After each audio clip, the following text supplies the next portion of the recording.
Hi friends, good morning. Today we are going to discuss in history, unit 7, anti-colonial movements and birth of nationalism. What is anti-colonialism? What is colonialism first of all? Colonial means a person from a country was controlled by another. Anti-colonial means opposed to the colonial rule of one country by the another. And the birth of nationalism. How the nationalism feelings arose between the Indians. Which are the leaders have taken part. So that we are going to see in this chapter. First thing, introduction. On 23rd June 1757, the Nawab of Bengal Sirajud-Dowlah was defeated by the East India Company at the Battle of Plassey. The battle was orchestrated by Robert Clive, Commander-in-Chief of the East India Company, who managed to get the clandestine support from Mir Jafar, the uncle of Sirajud-Dowlah and the chief of the Nawab's army. What is orchestrated here? That is, நினைத்ததை நிறைவேற்றப்பட்டு போடப்பட்ட திட்டம். That means organized to achieve a desired effect. By whom? By the Robert Clive, who is the commander-in-chief of the East India Company. What is the clandestine here? The secret support. Who managed to get the secret support from Mir Jafar, the uncle of Sirajud-Dowlah and the chief of the Nawab's army. Here Robert Clive was held by the Jagat Seths, that is money lenders from Bengal. Lenders means giver, who were aggrieved by the Sirajud-Dowlah's policy. Between 1757 and 1760, the company received around 22.5 million from Mir Jafar, who became the new Nawab of Bengal. The same money was later invested to propel, that is to push forward, the Industrial Revolution in Britain, which rapidly mechanized the British textile industry. So on the other hand, India was led to the path of deindustrialization and forced to create a market for the products which manufactured in Britain. The plunder of India by the East India Company continued for another 190 years. In this lesson, the story of resistance and a varied range of response against the British rule in the Indian subcontinent from the early and mid-19th century to the earlier 20th century are outlined. So first thing we are going to discuss about peasant and tribal resistance. To whom we call the peasant a poor smallholder or agricultural laborer of a low social status, Vivasayi. And tribal resistance, that is Parangudi Makkal, related to the tribes.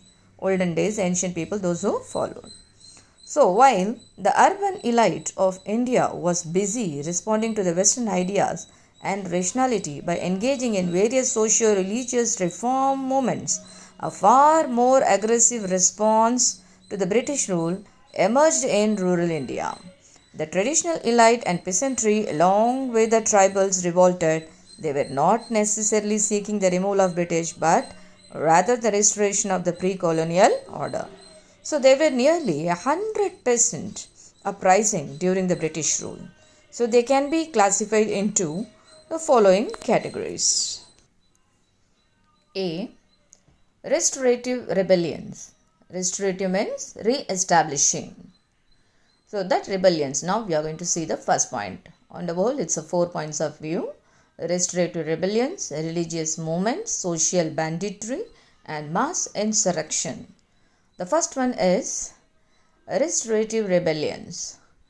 Agitations of this type relates to attempts to restore old order and old social relations. Agitation of this type relates means a nervous excitement of this type of relates to attempts to restore old order and old social relations. Religious movements. Such agitations were led by the religious leaders who fought for the liberation of the local populace of the restructuring society on certain religious principles. Social banditry Banditry means a person who is robbing or doing murder. Okay, that's a kollai. The leaders of such movements were considered criminal. How they were considered as? They were considered as a criminal. By whom? By the British and the traditional elite, but were looked upon by their people as heroes or the champions of their cause. Mass insurrections. Mass insurrection means insurrection is nothing but a revolt or rebellion. Usually leaderless and spontaneous were uprising in this. So these are the four side readings for the first brief answer for you. Changes. What are the changes in the revenue system, income system? The East India Company restructured the whole revenue system across India in such a manner that it increased the financial burden on the peasants, on the farmers. So there was no widespread system of private ownership of the land in pre-British India. Subletting of land. What is subletting? Property leased by one lessee to the another. That is ul kuttagaikku vidudal. Already one person is there in the lease. They have borrowed that land for the lease agreement. In that, again one more lease they are just leaving. That is property leased by one lessee to the another. So the practice of letting out and subletting of land complicated the agrarian relations. So the zamindar often sublet the land to many subordinate lords who in return collected a fixed amount of revenue from the peasant. So this increased the tax burden on the peasants. Now peasants started to uprise. Peasant revolts began to erupt in the early 19th century and continued till the very end of British rule in India. So the people, Vivasaigal, they started to fight against Farazi movement. Look at this. Haji Shariatullah. Farazi is nothing but a word. It's derived as a farz. Farz means kadame, duties, religious duties. So Farazi movement was launched by whom? By Haji Shariatullah. In which year? In 1818. So after the death of Shariatullah in 1839, the rebellion was led by his son Dudu Mian, who called upon the peasants not to pay tax. It gained popularity on a simple doctrine that land and all wealth should be equally enjoyed by the common folk. Dudu Mian laid emphasis on the egalitarian nature of religion and declared that land belongs to God and collecting rent on living taxes on it was therefore against the divine law. What is egalitarian nature? So it's a equal rights for all people. So all people are common here. So everybody is having the same right. So that is egalitarian. Large number of peasants were mobilized through a network of village organizations. So after the death of Dudu Mian in 1862, this was revived in the 1870s by Nau Mian. Look at this now, Wahhabi rebellion in Barasat. Wahhabi is Islamic people from the Saudi Arabia. They are also from Muslims only. Titu Mir is the hero here. The Wahhabi rebellion was an anti-imperial, an anti-landlord movement. That is, everybody is common, everybody is equal in front of law. So it originated in and around 1827 in the Barasat region of Bengal. It was led by an Islamic preacher, Titu Mir, who was deeply influenced by the Wahhabi teachings. So he became an influential figure among the predominantly Muslim peasantry oppressed under the coercive zamindari system. Coercive means forcible.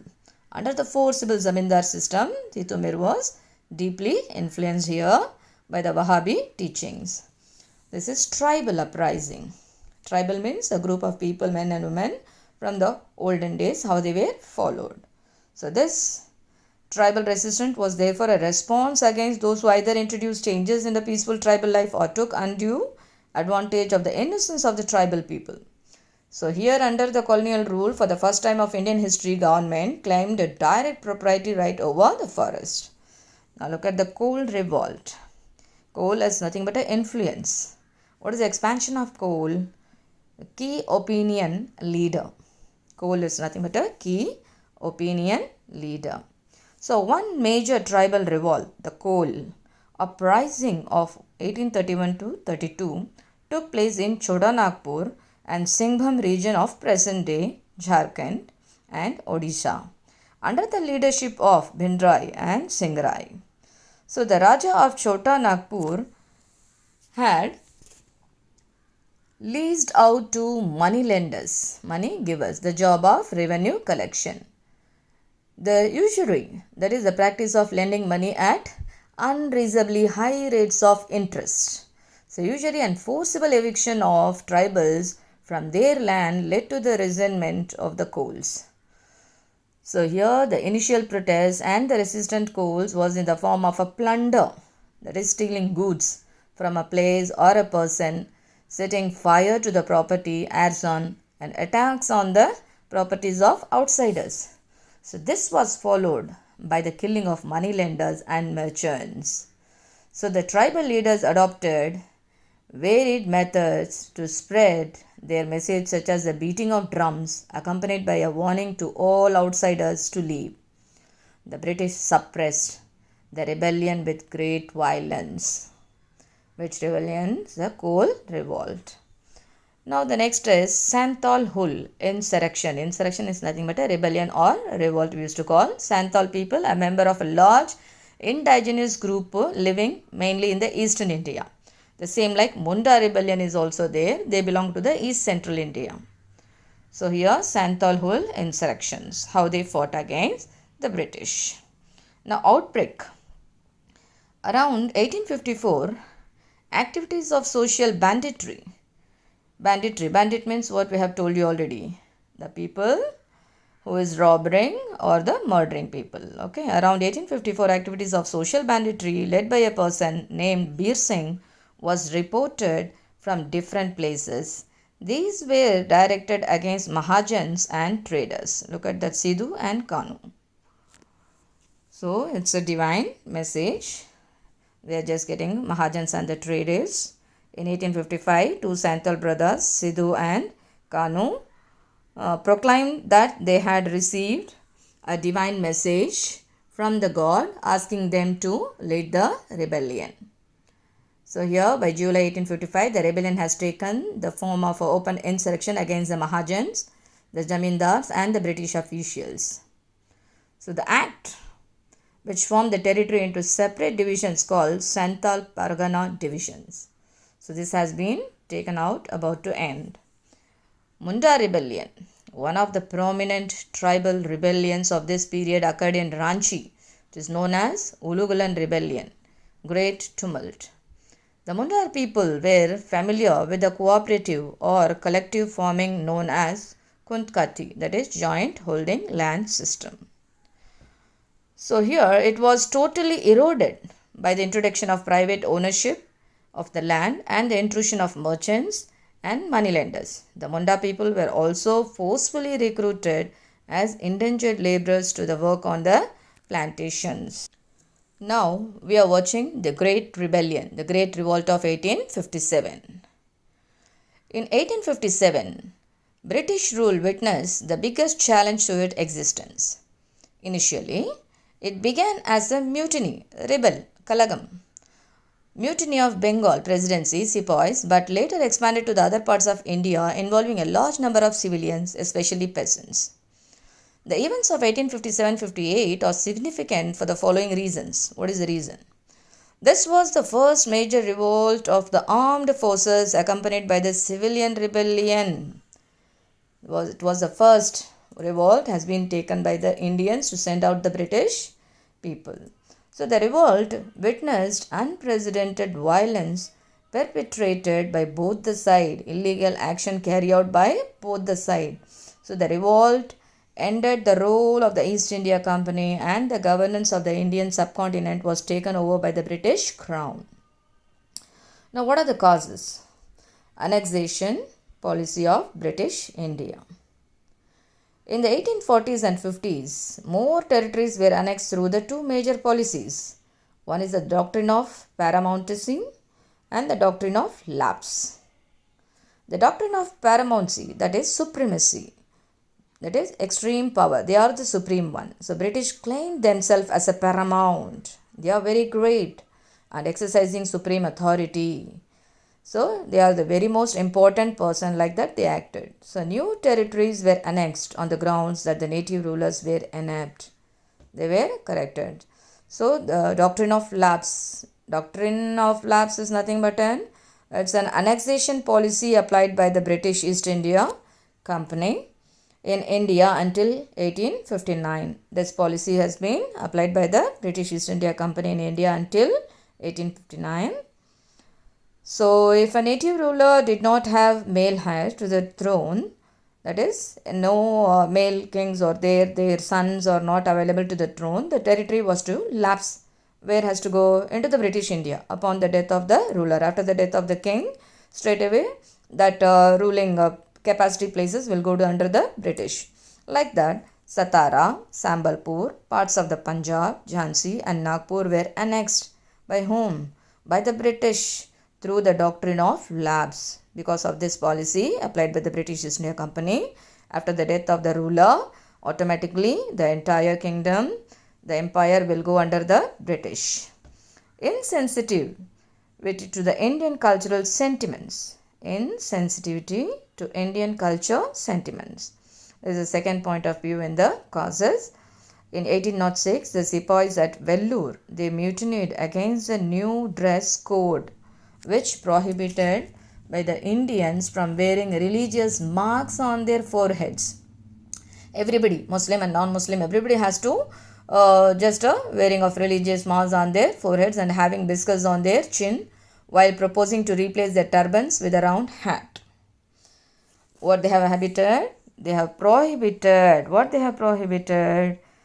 Against the new dress code. What is that? Indians from wearing religious marks on the foreheads and having whiskers on their chins, while proposing to replace the turbans with a round hat. So it was feared that the dress code was part of their effort to convert the soldiers to Christianity. So people started to worry about that, why we should join with the Britain soldiers.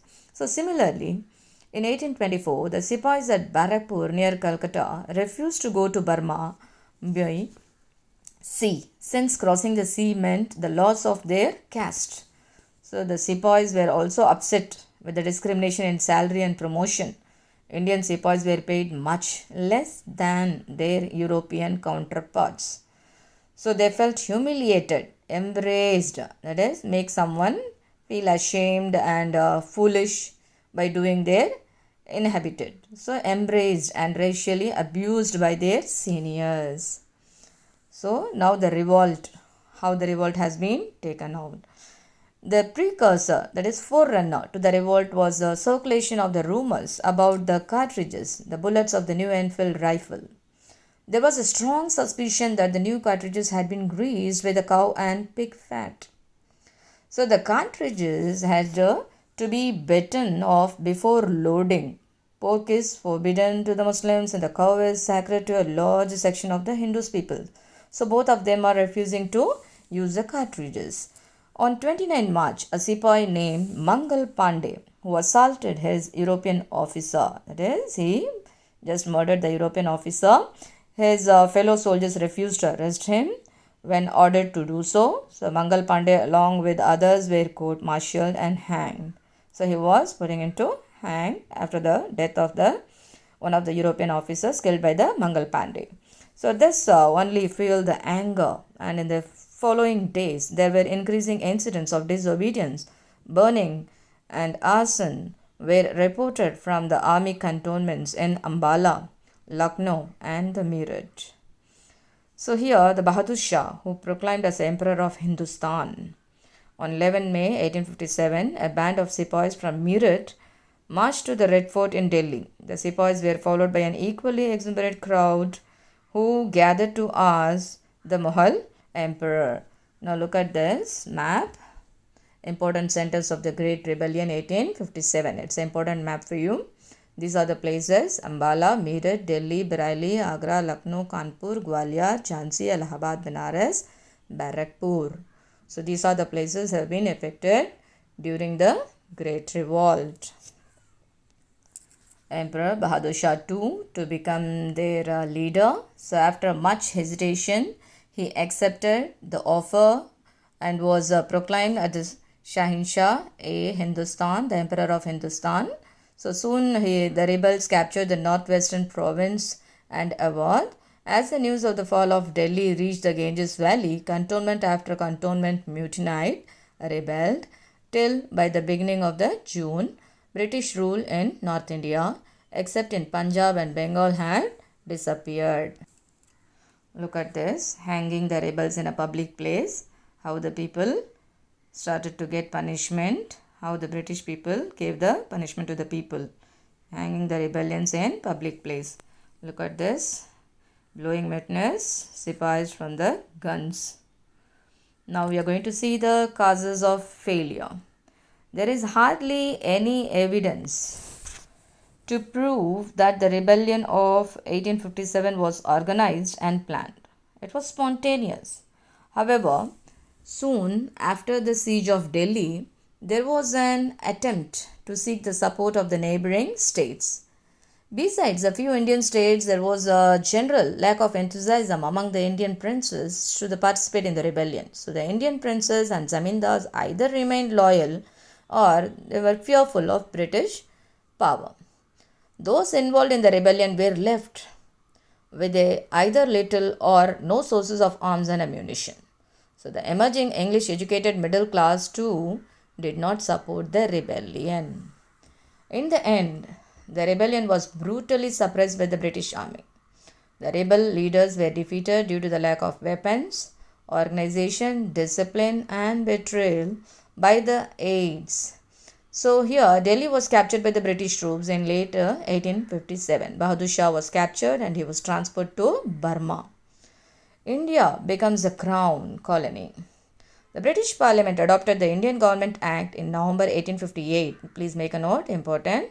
And India was pronounced as one of the many crown colonies to be directly governed by the Parliament. The responsibility was given to a member of cabinet designated as the Secretary of State for India. Some changes they brought in the administration. Due to the British rule and its policies underwent a major overhaul after 1857, British followed a cautious approach to the issue of social reform. Queen Victoria proclaimed to the Indian people that the British would not interfere in any traditional institutions and religious matters. So it was promised that Indians would be observed in government service. So two significant changes were made to the structure of the Indian army. The number of the Indians were significantly reduced. Indians were restrained from holding the important ranks and the positions. So the British took control of the artillery and shifted their recruiting effort to regions and communities that remained loyal during 1857. So here, for instance, the British turned away from Rajputs, Brahmins and the North Indian Muslims and looked towards the non-Hindu groups like the Gurkhas, Sikhs and the Pathans. British also exploited the caste, religious, linguistic and regional differences in the Indian society through what came to be known as divide and rule policy. Now see the foundation of Indian National Congress 1870-1885. In this, we are going to talk about the rise of nationalism, then economic critique of colonialism, one of the most one, the objectives and methods. When it was formed, the Indian National Congress.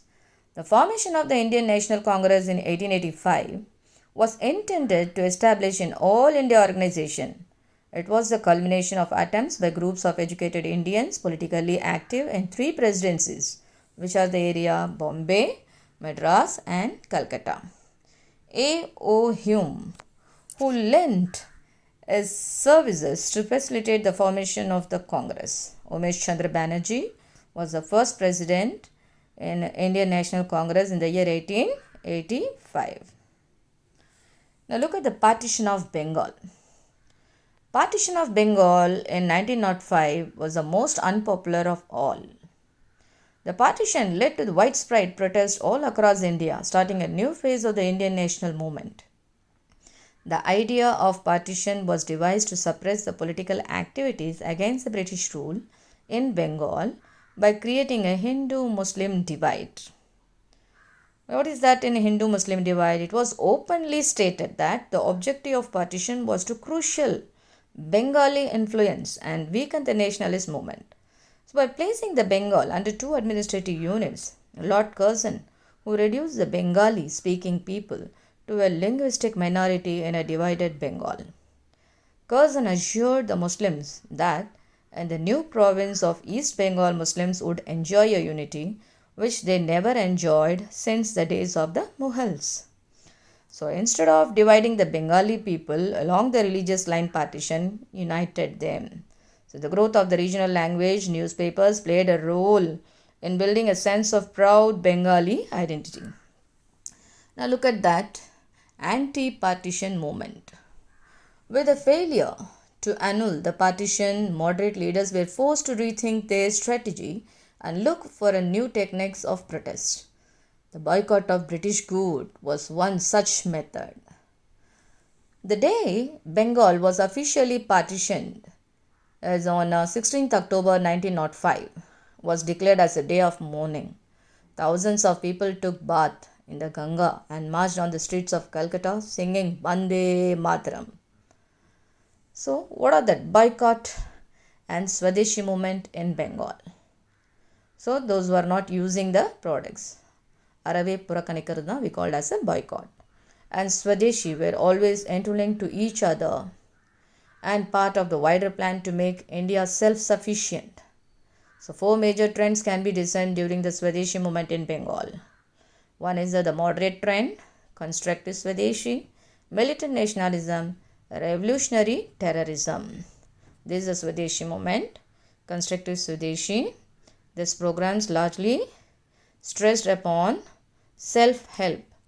It focused on building alternative institutions of self-governance that would operate free of British control. Swadeshi shops sprang all over the place selling textiles, handlooms, soaps, earthenware, match and the leather goods. This is a passive resistance, another movement. Militant nationalism. Lala Lajpat Rai of Punjab, Bala Gangadhar Tilak of Maharashtra and Bipin Chandra Pal of Bengal were three prominent leaders during the Swadeshi period and were referred to as Lal, Bal and Pal triumvirate. Punjab, Bengal and Maharashtra emerged as the hotbed of militant nationalism during the Swadeshi movement. In South India, Tuticorin became the most important location of Swadeshi activity with the launch of Swadeshi Steam Navigation Company by V.O. Chidambaram. This is a Lal, Bal and Pal. Swaraj, self-rule. Swaraj is my birthright and I shall have it. So one of the slogan. This is a political independence. One of the common goals of the extremist leaders was to achieve Swaraj or self-rule. However, the leaders they differed on the meaning of the Swaraj. For Tilak, Swaraj was the attainment of complete autonomy and total freedom from the foreign rule. Swaraj is my birthright and I shall have it. Who said that? Tilak only. Okay. Home Rule Movement, 1916-1918. The Indian national movement was revived and also radicalized during the Home Rule movement led by the Lokmanya Tilak and Annie Besant. World War I and India's participation in it was the background for the Home Rule League. When the Britain declared war against the Germany in 1914, the moderate and the liberal leadership extended their support to the British cause. So it was hoped that in return the British government would give self-government after the war. So Indian troops were sent to several theatres of World War, but the British administration remained non-committal to such goals. The Indian soldiers supported a lot to the British people. After doing in the First World War, they may give the self-government to us. For that purpose, Indian people, they have supported a lot to the British people. For the non-committal such goals, what was seen as a British betrayal to the Indian cause of the self-government led to a fresh call for a mass movement to pressurize the British government. So, objectives of the Home Rule movement. It's one of your important brief answer. To attain the self-government within the British Empire by using constitutional means. To obtain the status of dominion, political position accorded later to Australia, Canada, South Africa, and New Zealand, to use the non-violent constitutional methods to achieve their goals. So these are the main objectives of the Home Rule movement. Look at the Lucknow Pact, the Home Rule movement, and the subsequent reunion of moderates. They are the signatories of Lucknow Pact. The militant nationalists opened the possibility of fresh talks with the Muslims. Under the Lucknow Pact 1916, the Congress and the Muslim League agreed that there should be self-government in India as soon as possible. In return, the Congress leadership accepted the concept of separate electorate for the Muslims. So British response finally, as the demand for the Swaraj was raised by the Tilak and Annie Besant that gained popularity, the British used the same old ploy to isolate the leaders by representing their activities. So in 1919, the British government announced the Montague-Chelmsford reforms, which promised gradual progress of India towards a self-government. But this caused deep disappointment to the Indian nationalists. So in a further blow, the government enacted what was called Rowlatt Act, which provided for arbitrary arrest and strict punishment. Those were talking about the British. The Indians were in the arbitrary arrest and the strict punishment. So what has happened here? The British has been responded like this. The Swadeshi movement helped to enhance the participants of masses in national politics. So please go through the lesson once again, my dears. Thank you so much.